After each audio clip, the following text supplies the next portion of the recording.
আজকে রান্না করব আমি ডিম। তো ডিম একটু অন্যভাবেই রান্না করছি আজকে। সজনে আর গোটা গোটা এই যে আলু সিদ্ধ করে নিয়েছি। তো এটা দিয়ে রান্না করব। তো এখন চুলোটা জ্বালিয়ে তেল দিয়ে দিলাম, আর তেলটা গরম হয়ে গেছে, দিয়ে দিলাম জিরা আর তেজপাতা ফোড়ন। তারপরে দিয়ে দিলাম আমি আদা রসুন পেঁয়াজ একসঙ্গে বেটে রেখেছিলাম, সেইটা দিয়ে আমি একটু কষিয়ে নিলাম ভালো করে কিছুক্ষণ। তারপরে এর ভিতরে দিয়ে দিলাম একটা টমেটো দিয়ে আর একটু কষিয়ে নিয়ে তারপরে দিয়ে দেবো এই যে ডিমগুলো দিয়ে আমি একটু ভালো করে ভালো ভেজে নিচ্ছি আর কি।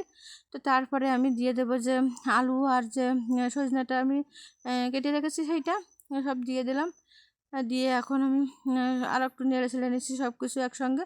তারপরে এখন দিয়ে দেবো পরিমাণ মতো লবণ। তো লবণটা দিয়েও আর একটু নেড়ে নিলাম। তারপরে দিয়ে দেবো আমি হলুদের গুঁড়া, দিয়ে দিলাম এই যে শুকনো লঙ্কার গুঁড়া। তো তারপরে সব কিছু দিয়ে একসঙ্গে ভালো করে নেড়েছে। এখন দিয়ে দিলাম আমি পরিমাণ মতো জল। তো জল দিয়ে আমি এই যে ঢাকনা দিয়ে ঢেকে দিলাম। তো কিছুক্ষণ ঢেকে জাল করে একটু নেড়েছিলে আবারও ঢেকে জাল করে নিলাম। তো যেহেতু সিদ্ধ করা ডিম আলু তো রান্না করতে তো সময় লাগবে না, হয়ে গেছে এখন রান্নাটা।